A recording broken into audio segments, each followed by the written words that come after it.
m'appelle Simon Lancelot, je suis ingénieur du son.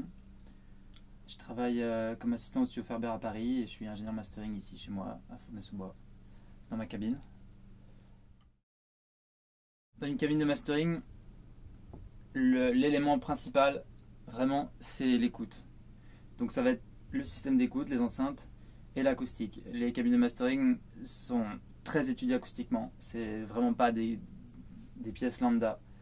Donc lors de la construction d'une cabine de mastering, on va faire très attention à l'acoustique de la pièce. Et derrière, on va avoir des systèmes d'écoute avec des enceintes de très bonne qualité. C'est normal dans une cabine de mastering de trouver des enceintes qui vont coûter 10, 20, 30, 40 000 euros même, des systèmes de son à ce prix-là.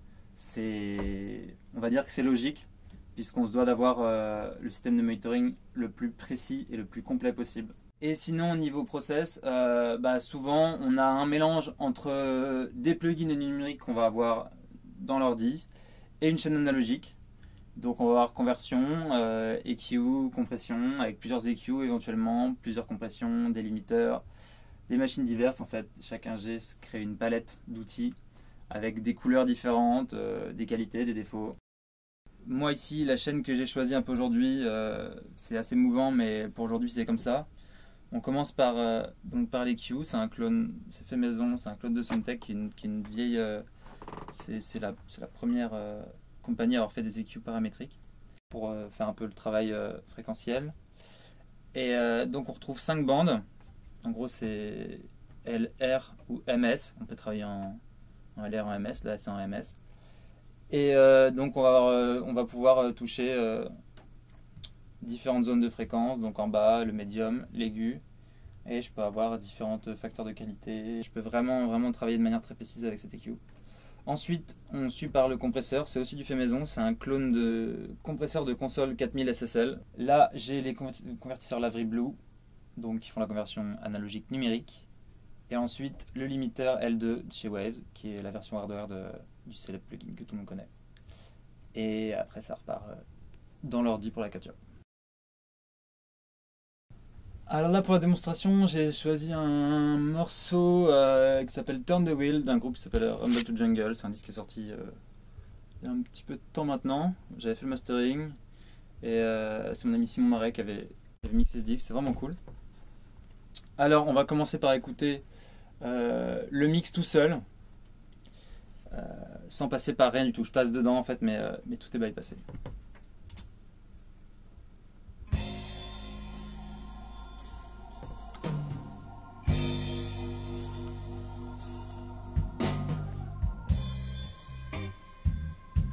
Donc là on marque que de manière générale c'est plutôt bien équilibré, je veux dire c'est super bien mixé.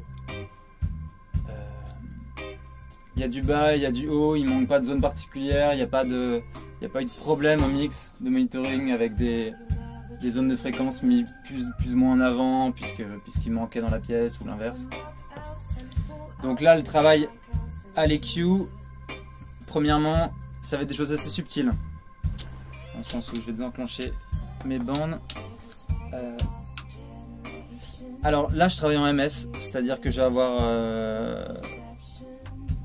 le canal 1 qui va traiter la somme des canaux L plus R et le canal 2 qui va traiter la différence L moins R. J'avais envie sur ce morceau de rendre les choses un petit peu plus brillantes. Un peu plus shiny peut-être, donc je vais rajouter autour de 20 kg sur le S et sur le M, un petit peu, si on veut écouter un petit peu la différence, on va y passer.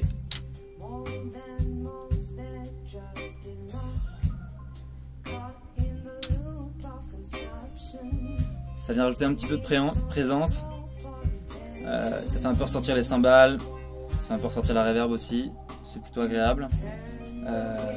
Je voulais un peu forcer l'assise du morceau, on est quand même sur de la soul, on aime bien quand c'est chaleureux et quand ça sonne un petit peu cool comme ça.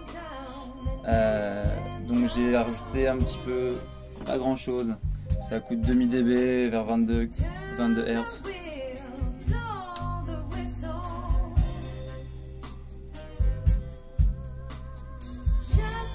On va y passer.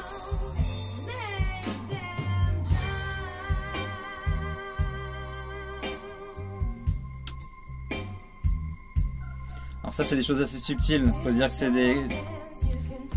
des choses qui sont mises, qui sont presque imperceptibles sur beaucoup de systèmes, mais qui vont...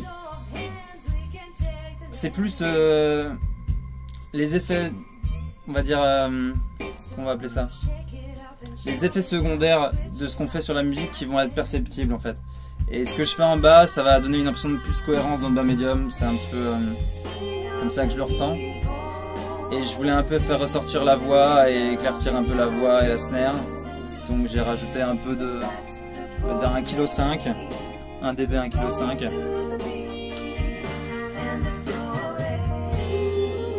On va y passer.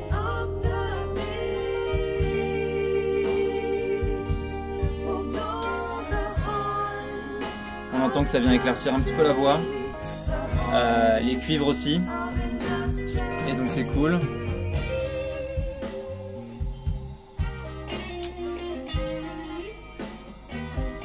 Voilà, on vient juste colorer un tout petit peu, c'est vraiment... Il n'y a pas de grosse correction pour ce mix. Ensuite, on va attaquer le compresseur. Alors, je voulais juste... Ce compresseur-là va me permettre de rendre les choses un peu plus serrées, notamment dans le bas. On va venir tendre un peu le bas du spectre. Kick bass, c'est assez cool.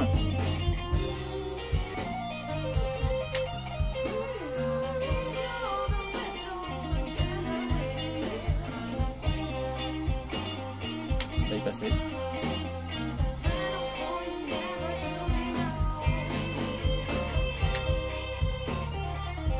Faut vraiment entendre ce que ça fait sur le kick. Ça vient le rendre un peu plus punchy. On est sur un ratio plutôt faible, un temps d'attaque assez long et un temps de release moyen.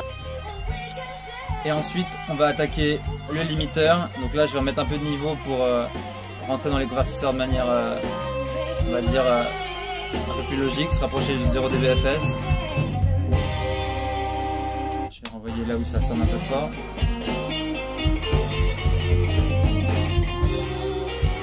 Et donc ça, le limiteur, c'est un compresseur mais très très rapide.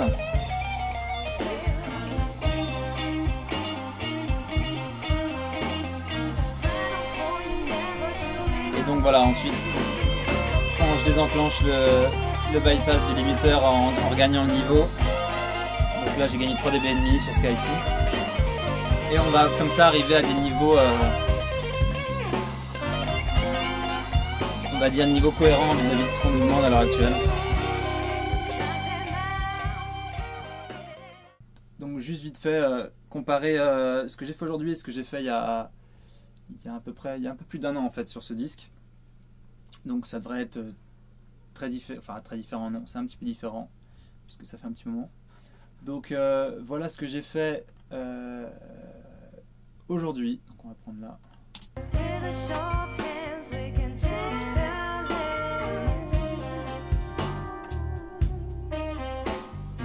Et donc ce que j'ai fait, ce qui se trouve sur le disque.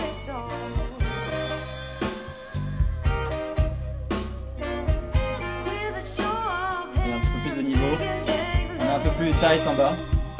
Il y a un peu plus d'aigu. J'ai été un petit peu plus frileux sur les contrôles aujourd'hui. Voilà, c'est la différence de la caméra. Pour finir, alors si vous souhaitez, voilà, si vous êtes sur un petit projet que vous vous lancez dans le mastering de votre propre projet, les petits conseils que je pourrais donner, c'est de faire les choses le plus simple possible. S'il y a vraiment des grosses modifications à faire, elles se font dans le mix. Et après, voilà, jouer avec des éléments simples, pas tomber dans le panneau de toutes les grandes boîtes de plugins qui vous montrent des photos avec des réglages de leurs EQ dans tous les sens. C'est pas vraiment, ça reflète absolument pas la réalité en fait. Et ensuite peut-être éviter voilà, les gros packages où c'est marqué mastering avec plein de presets, etc. Y aller vraiment élément par élément en étudiant ce que fait chaque élément.